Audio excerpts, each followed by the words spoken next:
Hello, everybody, and welcome into the recruiting rundown here on Gamecock Central. Kendall Smith and Wes Mitchell joining you here. And we were trying to do this before we went live, but if I throw up peace sign fingers, it's supposed to show confetti. Let's see if it does it. We're holding, we're waiting. It really just did it before we went live, and now it won't do it. Okay, maybe we'll try later in the show. But I wanted to show off some confetti because some big recruiting wins for South Carolina this week in the transfer portal. We're going to talk all about that here on the show. But first off, Wes, how are you? I'm good. Big week for the Gamecocks, like we're going to talk about here. We're trying to do confetti for commitments, but no luck, Kendall.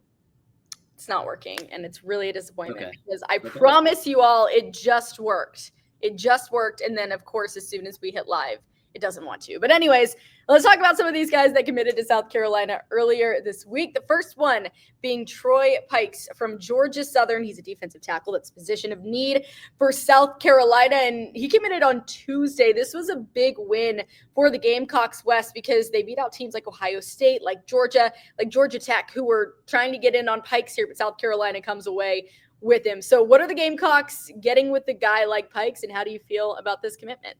Yeah, I think position of need is the key thing here, Kendall. We talked probably a couple weeks ago about, all right, what positions are they going to have to fill in the portal? Interior defensive line, your defensive tackle spot, I would say was priority number one. And so Pikes really emerged pretty quickly as a guy that they were going to be involved with. You just wondered, hey, how strong is this mutual interest going to be? Like you said, heavy interest from other schools. He had kind of a busy weekend this past week. Leading into it, went to Georgia, went to Ohio State, and then went to South Carolina on Sunday, leading into Monday, and then committed to the Gamecocks on Tuesday.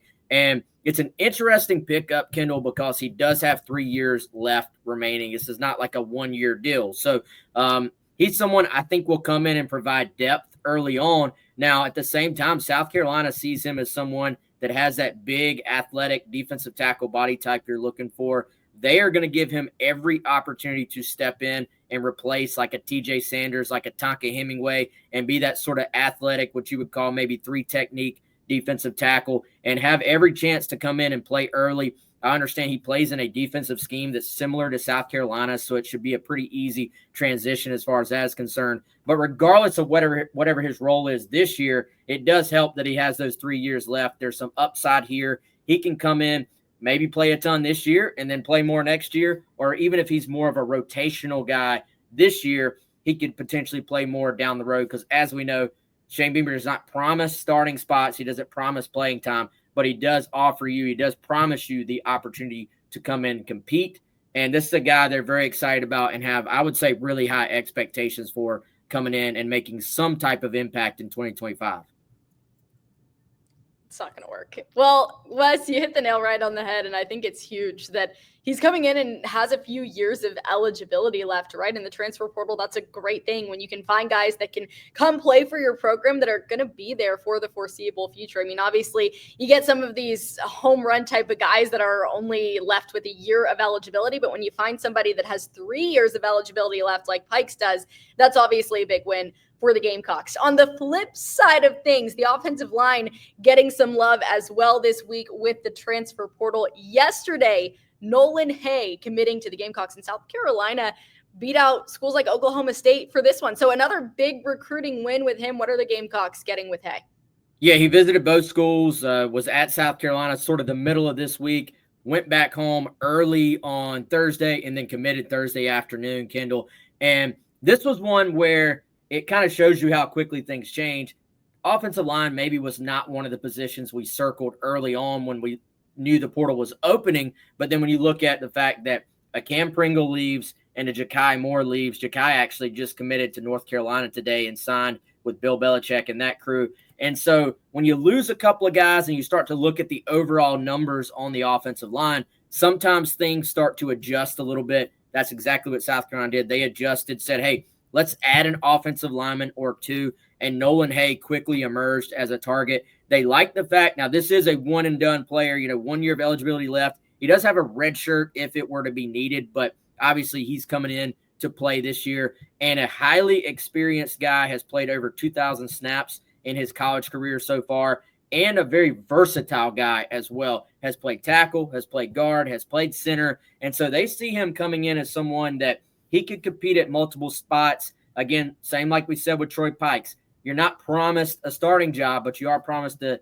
opportunity to compete for one. And this is a really confident kid who believes he can come in and help South Carolina somewhere, some way. And as we know, even if you're not the starter on day one, you need that depth on the offensive line. You're going to have guys banged up. You're going to have somebody roll an ankle, and it's all about taking advantage of those opportunities. So I think this was a really good job of South Carolina identifying someone, identifying a need, and then just getting it done. In the last week, they're 2 for 2 on getting these guys on campus and then getting commitments from them shortly after they left campus.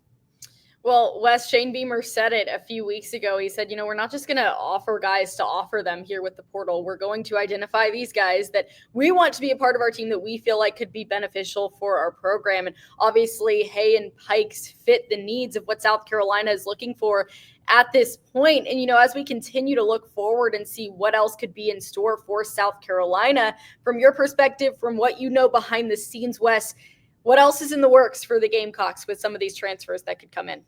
Yeah, so they now have 4 commitments via the portal. The good thing is at this point, Kendall, the portal itself is closed. So in terms of potentially losing guys, for the most part, unless there's just some weird extenuating circumstance, you're starting to get to that point where you're kind of going to know what your roster is. So you know what guys you've lost.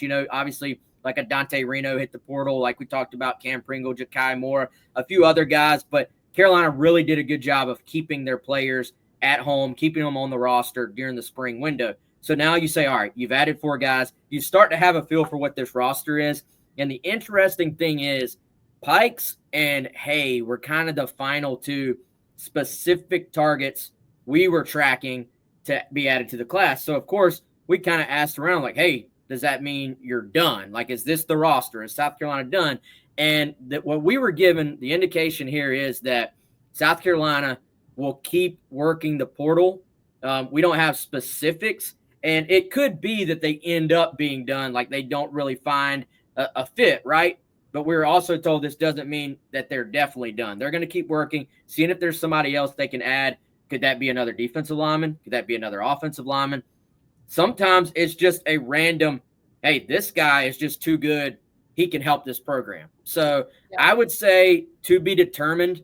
We don't have that next name or names to watch. But as it was described to us, this stuff never truly ends. They will keep working this and see if there's someone else out there to add as maybe the final piece or 2 on this roster. And then at that point, you actually truly know what your 2025 South Carolina football roster will be. Yeah, and I think that's a good thing for the Gamecocks, right? Like, you stay tapped in, you stay aware of what's going on, and you don't really close the door on anything, at least at this point. If there are some guys that are in the portal that South Carolina feels could be beneficial to the program, you don't want to close the door and say, no, we're done, we're good. But obviously at some point or another, you will have to have that final list of guys that will be the 2025 group for the Gamecocks. And for all of that information, you can head over to GamecockCentral.com. We will keep you updated for sure. Plus, you can follow us on social media at Gamecock Central. But great insight as always, Wes. We'll try one more time before we go. I'm wondering if it's like the light behind me that's affecting it. Basically, this entire show has been me just trying to make the confetti work, and it won't work. But I promise we will get it to work on a recruiting rundown coming up here soon. Thanks so much, everybody, for watching. For Wes Mitchell, I'm Kendall Smith. This has been the recruiting rundown here on Gamecock Central, and we will see you soon. Nope. Not happening. Oh, there it is. Finally. All right. Bye. We're out. Cut. Gone.